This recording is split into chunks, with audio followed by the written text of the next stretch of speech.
Assalamualaikum warahmatullahi wabarakatuh. Halo teman-teman semua. Perkenalkan, kami dari kelompok 8 dalam mata kuliah menulis Universitas Indraprasta PGRI akan mempresentasikan materi tentang komunikasi tulis atau surat menyurat. Sebelum memasuki pembahasan, izinkan saya untuk memperkenalkan anggota dari kelompok 8. Yang pertama yaitu saya sendiri, Novita Rahmawati.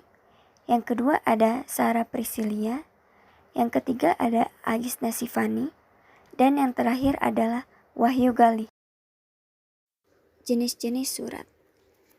Surat dibagi menjadi 5 jenis, yaitu surat berdasarkan sifatnya. Yang pertama ada surat pribadi, yaitu surat yang ditulis oleh seseorang yang isinya menyangkut isi pribadi. Yang kedua ada surat dinas, yaitu surat yang dibuat oleh instansi pemerintah atau swasta yang isinya berhubungan dengan kedinasan. Yang ketiga ada surat sosial, yaitu surat yang berisi kepentingan sosial dan dibuat oleh berbagai lembaga sosial. Dan yang terakhir ada surat niaga atau bisnis, yaitu surat yang dibuat oleh suatu badan usaha atau perusahaan yang berisi mengenai masalah perdagangan atau bisnis atau jual beli. Surat berdasarkan wujudnya. Yang pertama ada surat bersampul, yaitu surat yang dikirimkan kepada seseorang dengan menggunakan sampul surat. Yang kedua ada surat memo dan nota. Memo adalah catatan singkat yang dibuat oleh pejabat atasan yang ditujukan kepada bawahan atau sebaliknya atau antar pejabat setingkat dan biasanya bersifat informal. Nota adalah catatan singkat yang dibuat oleh pejabat atasan ditujukan kepada bawahan yang isinya bersifat formal. Yang ketiga ada telegram, yaitu surat yang berisikan pesan yang relatif singkat yang dikirim menggunakan bantuan pesawat telegram. Yang keempat ada kartu pos, yaitu surat terbuka yang terbuat dari kertas berukuran 10 x 15 cm. Dan yang terakhir ada warkat pos, yaitu surat tertutup yang terbuat dari sehelai kertas. Surat berdasarkan keamanan isinya. Yang pertama yaitu ada surat biasa, yaitu surat yang tidak menimbulkan suatu akibat tertentu apabila isinya diketahui orang lain. Yang kedua ada surat rahasia, yaitu surat yang isinya tidak boleh diketahui oleh orang lain. Cara pengirimannya menggunakan 2 sampul. Sampul pertama diberi kode R atau RHS dan sampul kedua ditulis alamat yang dituju. Ketiga ada surat sangat rahasia, yaitu surat-surat yang isinya tidak boleh diketahui oleh orang lain. Biasanya berkaitan dengan keamanan suatu negara. Cara pengirimannya menggunakan 3 sampul. Sampul pertama dan sampul kedua diberi kode SR atau SRHS dan sampul ketiga ditulis alamat yang dituju. Yang keempat ada surat konfidensial, yaitu surat yang isinya hanya boleh diketahui oleh orang yang bersangkutan. Surat berdasarkan banyaknya sasaran yang akan dicapai. Yang pertama ada surat biasa, yaitu surat yang dikirimkan kepada satu orang, organisasi, atau alamat yang tertulis dalam sampul. Yang kedua ada surat edaran, yaitu surat yang ditujukan kepada banyak orang atau masyarakat umum.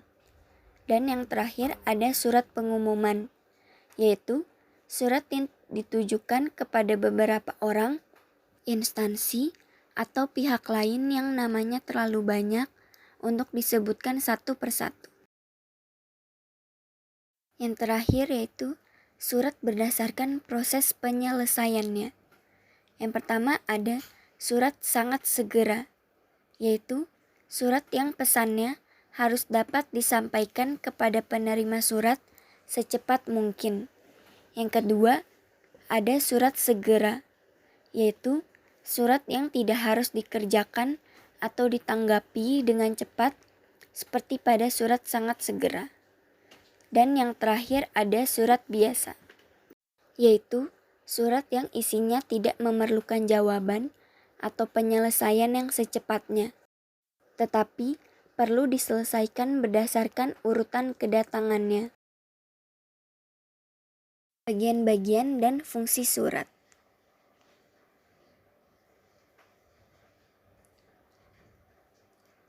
Yang pertama ada kepala surat atau kop surat. Fungsi dari kop surat ini adalah untuk penanda nama dan alamat kantor instansi, memberi informasi tentang bidang usaha, jenis kegiatan, dan sebagai sarana pengenalan lembaga pada khalayak. Bagian-bagian pada kop surat yaitu logo atau lambang, nama instansi, alamat instansi, dan nomor telepon, faksmil, atau email.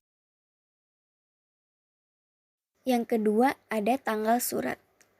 Tempat dan tanggal surat adalah keterangan yang menjelaskan lokasi serta kapan ditulisnya surat tersebut.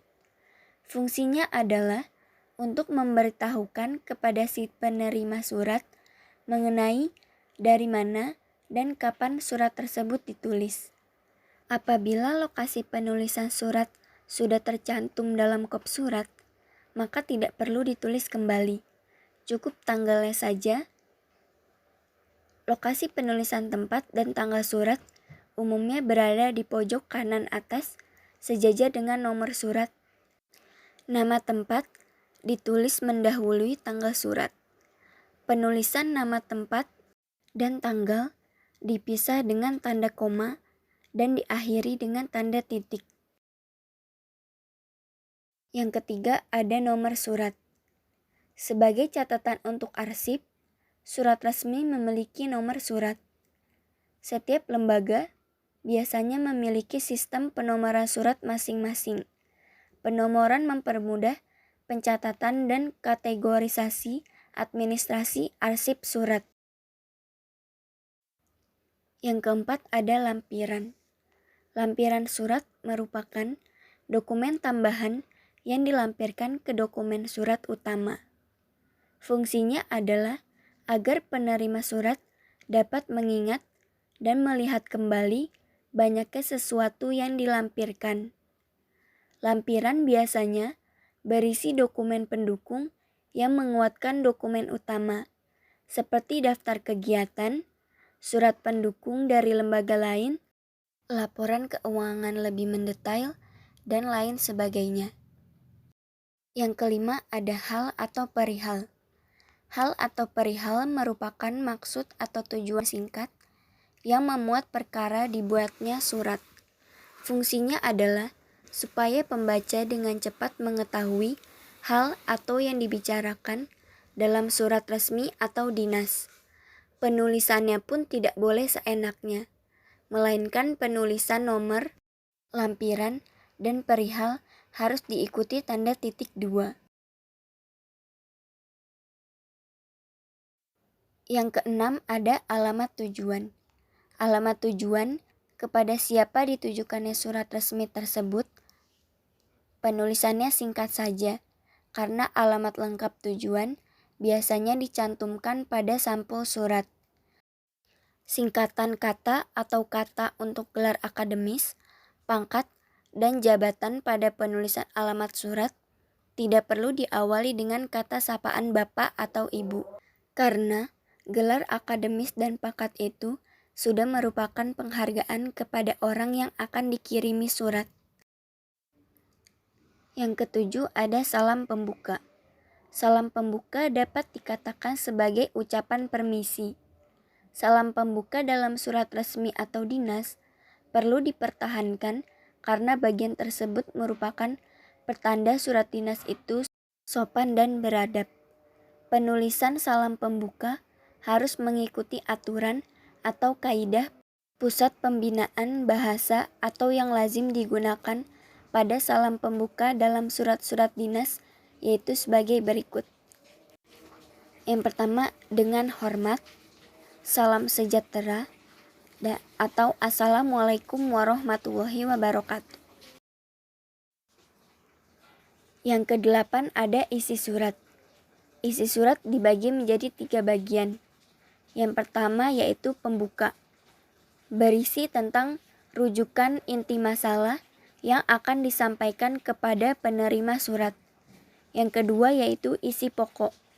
Bagian isi ini biasanya berisi tentang maksud, tujuan, atau keinginan pembuat surat dalam membuat surat. Dan yang terakhir yaitu penutup.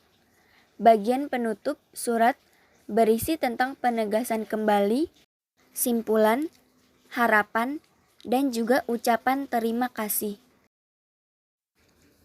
Yang kesembilan ada salam penutup. Tujuan salam penutup adalah untuk menunjukkan rasa hormat penulis surat dinas atau resmi kepada penerima surat resmi. Biasanya, salam penutup lazim digunakan dalam surat-surat dinas tergantung pada posisi pengirim terhadap penerima. Penulisan salam penutup pada huruf awalnya ditulis kapital, sedangkan kata lainnya ditulis dengan huruf kecil. Dan sesudah salam penutup, dibubuhkan tanda koma. Contoh penulisan salam penutup yaitu yang pertama, hormat kami, koma. Yang kedua, salam sejahtera, koma. Yang ketiga, salam kami, koma. Dan yang terakhir, Assalamualaikum warahmatullahi wabarakatuh, koma. Yang ke-10 ada nama, jabatan, dan tanda tangan. Surat dinas akan dianggap sah jika ditandatangani oleh pejabat yang berwenang, seperti pemegang pimpinan suatu instansi, lembaga, atau organisasi. Di bawah nama penandatangan dicantumkan nama jabatan sebagai identitas penandatanganan tersebut. Beberapa lembaga mewajibkan untuk mencantumkan nomor pegawai pada bagian ini. Dan yang terakhir ada tembusan. Tembusan merupakan bagian surat yang dipakai untuk menunjukkan adanya pihak atau orang lain yang juga menerima surat tersebut selain penerima surat, atau jika surat tersebut perlu diketahui juga oleh pihak lain yang mendapat tembusan surat. Sekian dari kelompok kami. Kurang lebihnya mohon maaf. Wassalamualaikum warahmatullahi wabarakatuh.